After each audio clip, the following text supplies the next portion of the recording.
Hey, everyone. Welcome back to MUFC versus Everybody. I am your host, Sean, as always, and welcome back to the channel. Yet another Manchester United fan channel, but who cares, right? We need as many as we can get. That's fine. I'm okay with it. Today, obviously, I'm back again. I'm going to be doing my match reaction to Brighton as we win 2-0 on the road at Brighton at Falmer Stadium. So, obviously, the final match of the season. We played our final home match last week against our Newcastle.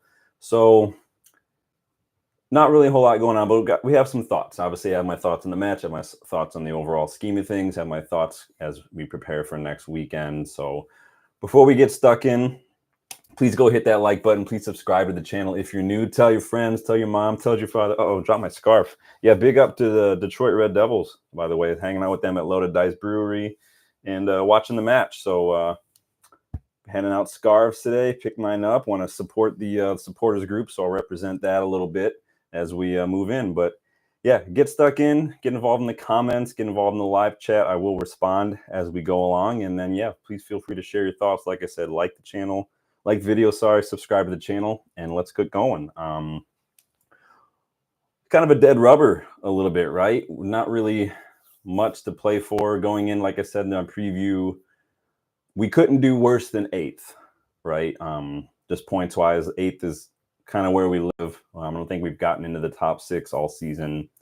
And obviously, if we wanted a chance at 7th and kind of that Europa Conference League spot, we would have needed some other results to go our way, namely Newcastle losing to Brentford. There was a small inkling of hope, right? I remember I was watching it, and I remember looking at the scoreline for that game and seeing at one point, Brentford had pulled one back to make it 2-3. And you had that little bit of hope. Well, maybe, just maybe, could they? No, really? And of course they didn't. They ended up losing that 4-2. Newcastle just decided to actually show up. So it is what it is. We kind of have ourselves to blame, right, for finishing 8th. Not much anyone can do besides blame ourselves. Obviously the injuries haven't helped, and obviously some of the tactical situation haven't helped. Player performances haven't helped, and just player attitudes haven't helped. Obviously not having Sancho, it's hard to know exactly how well Sancho would have played had he played the rest of the season, but there's always going to be a little bit of that what if. But again, you don't know unless he's here. So it was hit or miss with that. Anthony had some off-field issues. Casemiro have not been showing up really well. And then when he has been playing, it's just not been good. And then again, the injuries. So it's difficult. And then I think Rashford kind of blowing cold this season after his, stellar season last year was not helpful either. So it is what it is. You take what you can get. This is kind of where we live this season. And it is, it's kind of where we are. We don't deserve really anything more than that. We have not been good enough. And yeah, Ten Hag, before you move on, Ten Hag does share a lot of that responsibility. Managers do have to figure out ways out of these situations.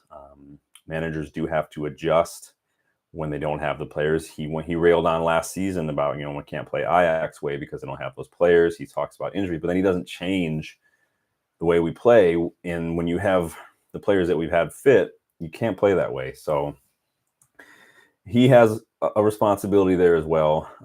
Fergie was notorious for managing his way out of situations. Remember, he played like 7 defenders against Arsenal at one point and won 2-0. Ollie was missing a lot of players against PSG in the second leg of the Champions League tie a couple years back, and we still won that one. So you have to figure out a way. That's part of the job. Remember, we went through all my manager criteria when I did my mini-series, and I even put Ten Hag through that ringer as well. And crisis management is a big part of it. You have to be able to manage it. I'm not saying you've got to be able to pull magic out of thin air, but you have to figure it out some way. You got to, even if that means just shut up shop, play pragmatic, and do counterattack.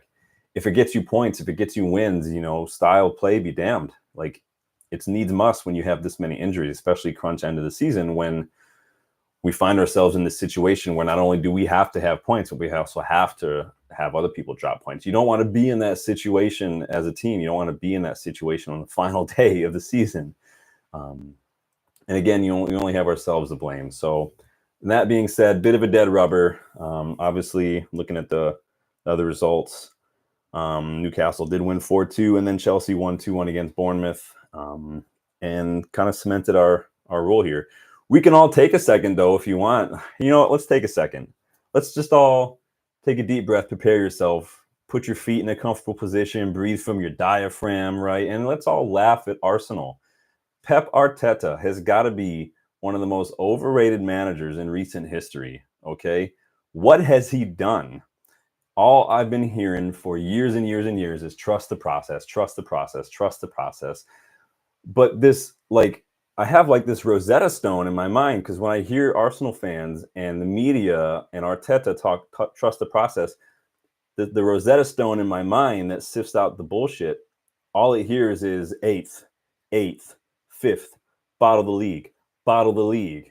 This is going to be his legacy. And again, like I said a few weeks ago, Arsenal fans aren't ready for that conversation yet. Arsenal fans want to sit here and say, trust the process. So look at the way we're playing. Cool. You want to run down to the store and get yourself a style of play trophy for the way you guys have been playing, go for it.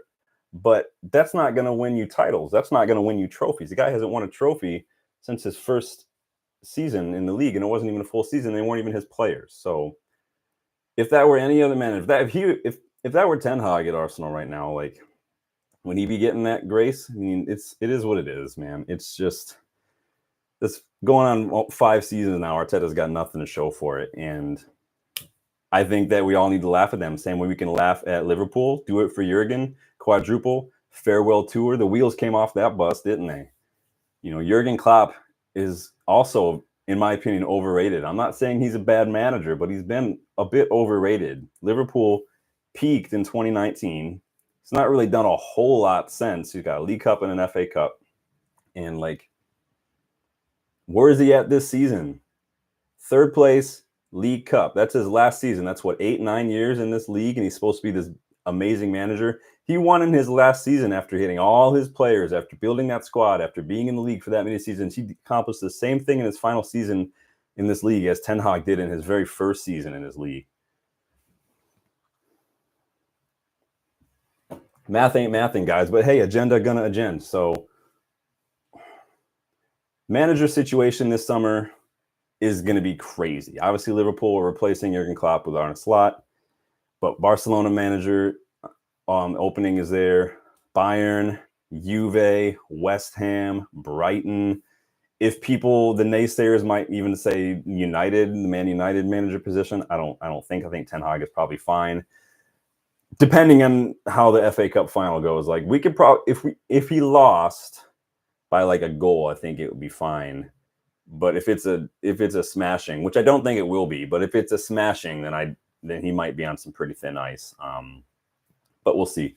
The owners have shown, the new owners, Ineos in the group, have shown that they've not been super urgent about a lot of things. There's been a lot of quiet. They're kind of keeping their powder dry on many, many things. So I wonder if that extends to the manager decision or not. But we'll see.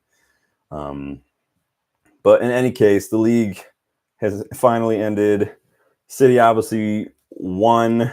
We put an asterisk next to everything that City win, by the way, in case you are new to the channel, in case you are new to the league or new to football. City will always have an asterisk until this situation is figured out, and I can give you 115 reasons why that is. Arsenal, again, second, which is probably the best they're going to do under Arteta, if I'm completely honest. Arteta, he's starting to give me the guy before the guy vibes, if that makes sense. You know, he came in, he helped, but is he the guy who has the experience and that status and that just kind of that ability to cross the line? Is he that guy? I don't know. I don't think so, personally. I think that what they need is someone of the stature of like an Ancelotti or a Simeone or somebody like that. Heck, even Jose Mourinho could probably come in right now and win an actual trophy with this Arsenal side if you really want to deep it. But I'm not an Arsenal fan, so I'm totally content with them bottling things, and that's totally fine. Then we got Liverpool in third, Aston Villa wrapped up in fourth. So if Unai Emery doesn't get manager of the season, it's a travesty, by the way. considering the state of Villa when Steven Gerrard left and what Unai Emery came in and what he's done. Here's the thing right now. They're in Champions League, right? I don't think they win Champions League. I think Villa's best chance of a trophy under Unai Emery is actually if they drop out of the Champions League into the Europa League. I would bet hard money right now if Aston Villa dropped out of the Champions League into the Europa League after like the group stage or whatever, they would win the Europa League under Unai Emery, because that is what Unai Emery does. He wins Europa Leagues. I would bet hard money on that. Tottenham wrap up 5th place. Chelsea, Cole Palmer basically put that entire team on his back, dragged Mauricio Pochettino behind him by a rope to get back for 6th place to where they was. So hands off, big up Chelsea, big up Cole Palmer for just clawing and dragging that team up. He put the team on his back and put them in 6th. And then Newcastle wrapping up that 7th spot with the Europa Conference League. So it is what it is. We weren't too worried about everyone else behind us. Crystal Palace have really finished the season strong. Brighton kind of have, again, we were a little trepidatious about what Brighton might do today, right? With De Zerbi being confirmed to be leaving.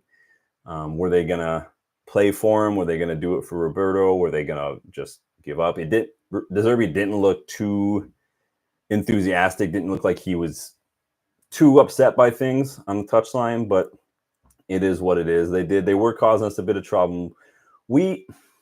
United don't really do well against physical sides who want to press us, who have a lot of energy. We never have, and that's not a Ten Hag thing. It was like this under Ollie and Marino. We're not physical. We don't respond well to that. I don't understand why.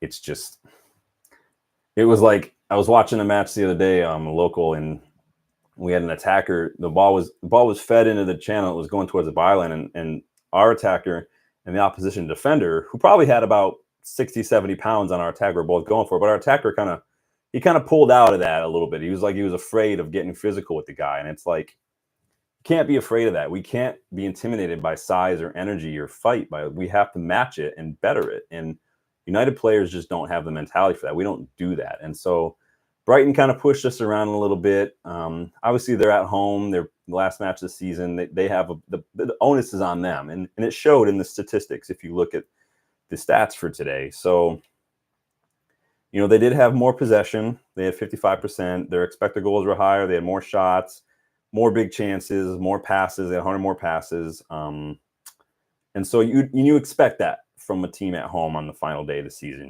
They have a lot to play for. The onus is on them again the onus isn't on the visiting team to do that. The onus is on the visiting team to basically frustrate the home side.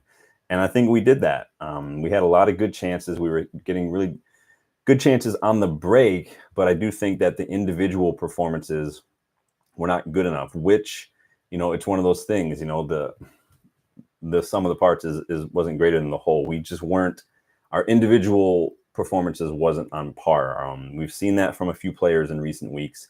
It seems like for some players like Garnacho, Kobe Mainu, it's been almost 1 or 2 matches too many. Garnacho's played a ton of matches this season. Mainu has played a ton. Mainu came back November after a lengthy time out, and he's basically been in the side since. And it shows. He looked a little tired. Garnacho looked a little more lively than he has, but it was still sloppy, which is frustrating. The fact that Garnacho played the whole match today makes me wonder if he's going to be starting against City in the final. I think it might be interesting. We know I feel like Rashford is definitely going to start, so it'll be interesting to see who starts on the right. I hope it's not Anthony. There's a small part of me that worries that it will be Anthony, but it's got to be either Garnacho or Ahmad for me, and we'll see. I think Garnacho, if you remember his first season under Ten Hag, he came on a lot as a sub, and he did a really good job as a sub. He's very good, impactful as a sub. That might be the better option. I don't know, but we'll see how it goes. Just looking at a couple other stats here. We had no crosses that were accurate. Again, no one's putting the balls in the box, which is an issue. So going through my notes here, Speaking of no crosses in the box, so McTominay, when the lineup was released, it was kind of similar to the Newcastle match where Footmob had McTominay up front in a 4-2-3-1. Looking back at after the match, it became kind of a Ralph Ragnick 4-2-2-2 a little bit, where Bruno and McTominay were kind of playing up top a little bit. And Bruno kind of does that anyway. Don't get too hung up on positions in the lineup because Bruno has a bit of a free role as a almost a false 9, number 10 kind of a thing. He's like a 9.5 in that regard. So he's kind of able to do what he wants. If he wants to get up front and get on the end of things, he's going to do it. If he wants to drop deep, pick up the ball and create, he's going to do it. That's just Bruno. Some players get a little bit more grace to do those kind of things. But as far as McTominay goes, it's a little bit of a wasted opportunity there because he had the fewest touches of anybody on the field today, which shows you that no matter who plays up top for United, they will never see the ball. Højlund rarely sees the ball, right? And again, he scores again today. That's 2-2 for Højlund. And so it's one of those things where you almost have, and I think Ten Hag doesn't get enough credit for this because Fergie used to do this all the time. He used to bench players either to get them out of the spotlight, to give them a break, or to maybe keep them hungry. He did it famously with Gary Neville years and years and years ago. He didn't play him for several matches, and it was like you needed him for this match. It keeps people hungry sometimes.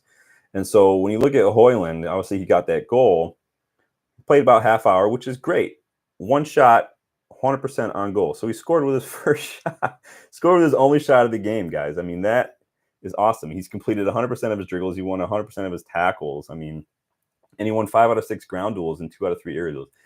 So clearly, resting Højlund for a little bit, letting it come on against tired legs was a masterstroke by Ten Hag, and I think we need to give him some props for that. But again, the fact that McTominay didn't really see the ball shows, A, that our attackers, our strikers don't get the ball very often because our wingers want to cut in and score, which we saw a lot of today. But B, McTominay is not a striker.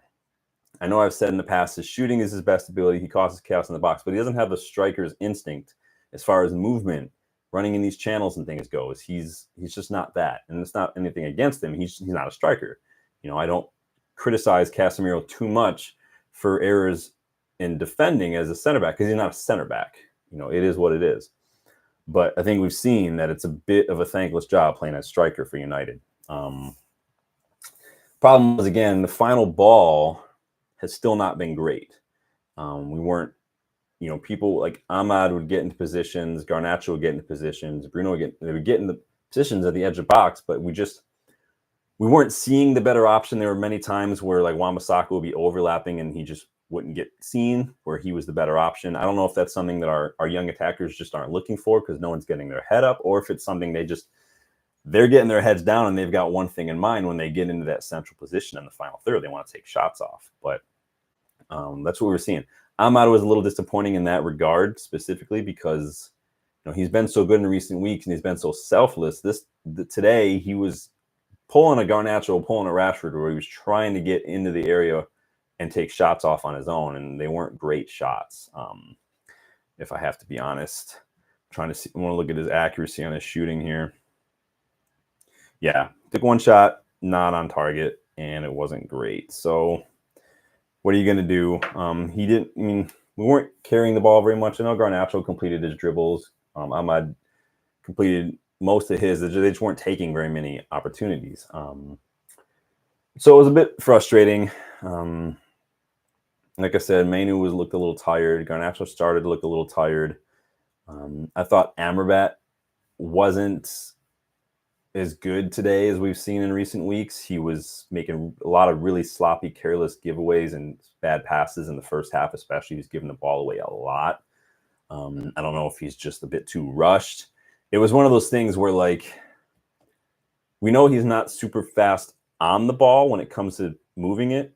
It almost looked like he got into his head a little bit and he was overcompensating for the pace of the league, pace of the game, the pace of the opposition. He was playing the ball a little too early almost, right? If that makes sense. Like he was rushing. It was like, you ever see that movie Any Given Sunday when Jamie Foxx's character Willie Beeman, Steamin' Willie Beeman, when he comes in when all the other quarterbacks get injured, he's playing too fast. Like he's hurrying. You got to slow down. So you can match the pace of the game without rushing yourself, and there's a sweet spot in there. And today it looked a little bit like Amrabat was kind of rushing himself. He's putting a little too much pressure on himself to move that ball, but this wasn't on. And so disappointing from Amrabat today, but after the last couple of games, I'm not going to get too frustrated by it because we did win. So it is what it is. Wan-Bissaka is starting to really bother me. I don't know how you guys feel about Wan-Bissaka. You have to let me know after the video or in the comments. He's just, I can't tell if it's like an Anthony Martial situation where he looks like he doesn't care or if he just doesn't care. And so I try not to put too much in body language as an individual, because every time I see Wan-Bissaka, like the camera puts on him, he's always just kind of, there's like a sphinx. He's just chewing his gum and he's like, no expression, right? Even when he gives away pens, he's just like,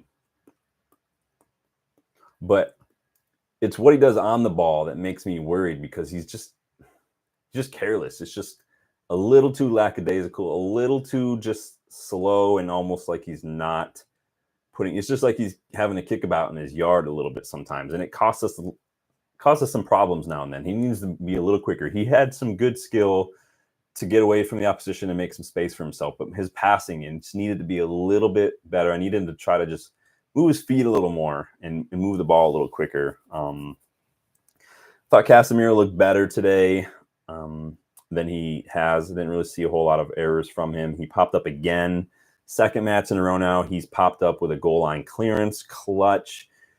We saw that against Newcastle. We saw it today. And this is what you get from guys like Evans and Casemiro and Rafael Varane, is the experience that allows them to sense where the danger is coming from and know where to be in those situations.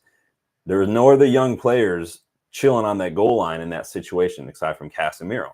And Casemiro was the one to get his foot on it and clear it, and this is what you get.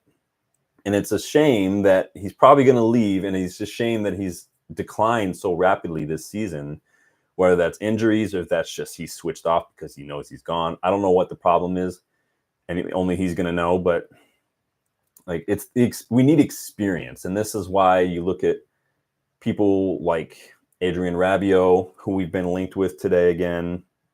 This is why you look at players like Rafa Silva, free agent. You need players with experience. You need a healthy of youth and experience. This is why Arsenal struggled to win the league last year. It's because they had no experience, not players who are old enough and not the experience of being in a fight and fighting for something. So you need that experience. You need experience of years. This is why Højlund needs an experienced striker to work with him and to challenge him and to encourage and teach him, because some of that movement and some of those kind of things can only come from experience. Yeah, you can have natural talent, you can learn, but at the same time, just experience, just sheer repetition of playing matches. So this is why I don't have a problem with us looking at someone like Adrien Rabiot. People will say he's got baggage, he's got issues. I get it. He's caused some problems with the French squad. His agent, who is his mother, I believe, Veronique, she can be a bit of a handful when it comes to negotiations and wages and whatnot, but we are interested in him. We have been interested in him in the past, and he will be free. And Caught Offside today did report that we are holding talks about signing him on a free transfer. And so I don't have a problem with that.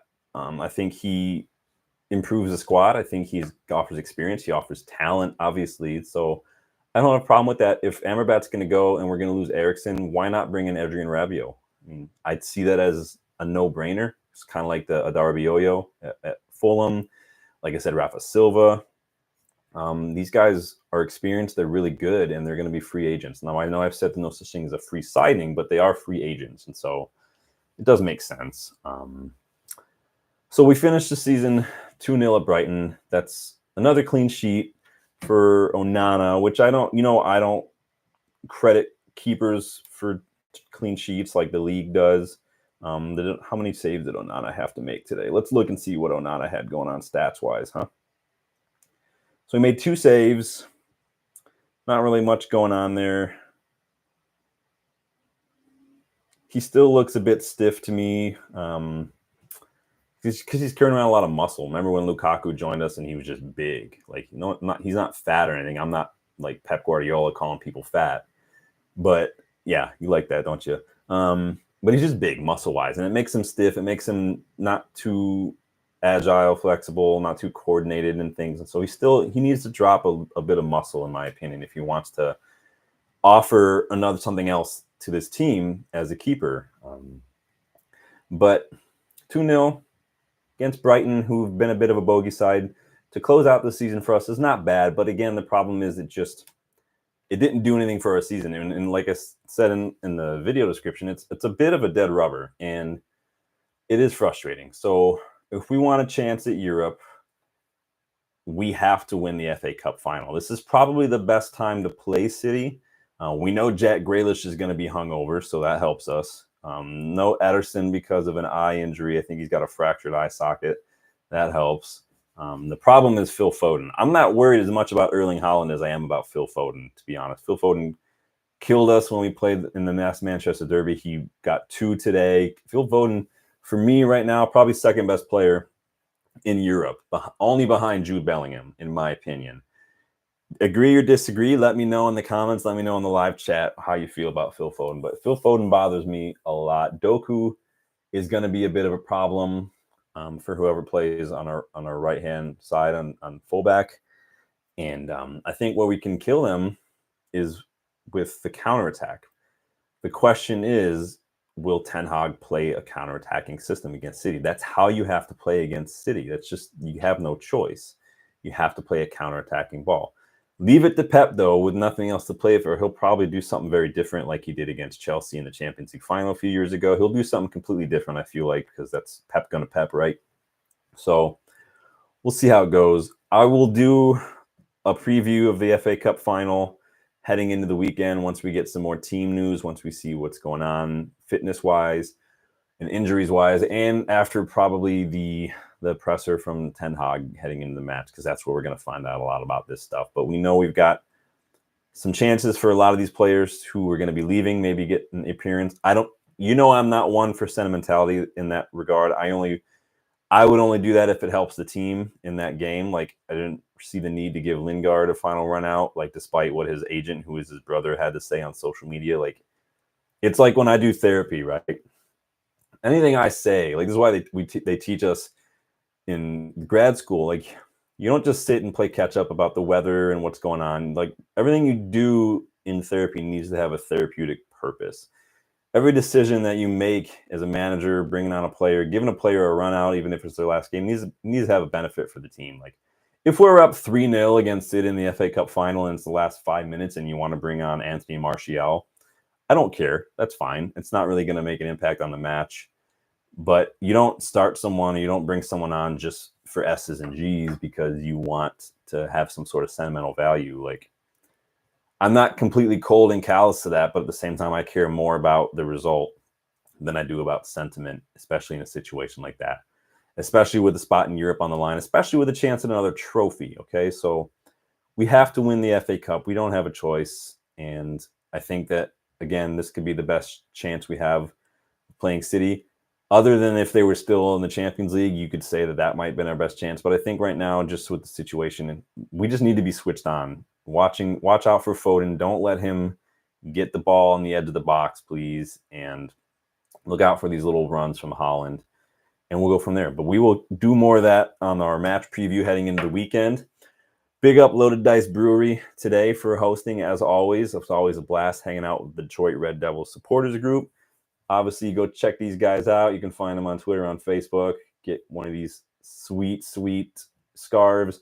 I think they've got Loaded Dice Brewery jerseys with the Detroit Red Devils group on Olive and York, I think is what it is. So go check that out as well. But always a blast hanging out with those guys and chatting. Big up Loaded Dice, big up Detroit Red Devils supporters group. I did not stick around. Sorry for everyone who's watching. I did not stick around for photos. I'm not a photo guy, but at the same time, I didn't think that an officially recognized and club affiliated supporters group would want a guy wearing a green and gold United jersey in the photos. I'm just trying to look out for you guys, so apologies if I hurt anyone's feelings, but it's also super hot and I was super hungry, so I need to get home early today. But yeah, as you can see, I usually wear this jersey on the last game of the season, just as like a silent protest against the Glazers. We're getting one step closer to Glazers out, so keep the hashtags going, keep the protest going, keep the green and gold until the club is sold going, and represent. So this is my end of the season jersey. I'm happy to wear it. But again, that's going to do it for my reaction as United pull out a 2-0 win against Brighton, away at Brighton at Falmer Stadium, to kind of end the hoodoo that they've had as our bogey side. But, you know, again, kind of a dead rubber. Didn't really make a difference for us as far as the league standing goes, just with other results as well. So it is a bummer. It is what it is. We are only looking forward to the weekend, though. We can't sit and dwell on this for too long. So we need to be supportive. Get behind the club, get behind the players, get behind Ten Hag, because that's only going to help us. So I don't see why people have an issue with Conference League or Europa League. It's a trophy. It's a competition that we can win. And the better we do in these competitions, the better the coefficient for English clubs in Europe will be. So we want to help that out, give us a better chance, right? So in any case, we could talk more about that before the weekend. Don't forget to please like the video. It really helps the channel grow. Obviously, we're growing little by little. I would love to grow a little faster, guys, and I can only do that with your guys' help. Send me your feedback. Leave a comment on the videos. Hit that like button. Please let me know who's digging it by subscribing to the channel. Spread the love. If you like the videos, share it on your pages. Tell your friends, tell your dog, tell your wife, tell your kids, tell whoever. Get everybody watching. Leave a comment. I will respond to all the comments that I get, because I do love engaging with everybody. I wish more people would get involved live, but that's okay. There's a lot of fan channels out there. I totally get it. Maybe one day we'll get bigger and everybody will come watch us, right? But until then, thank you for stopping by. I really appreciate it. Please, again, like the video, subscribe, and I will talk to you guys on the next one. Take it easy.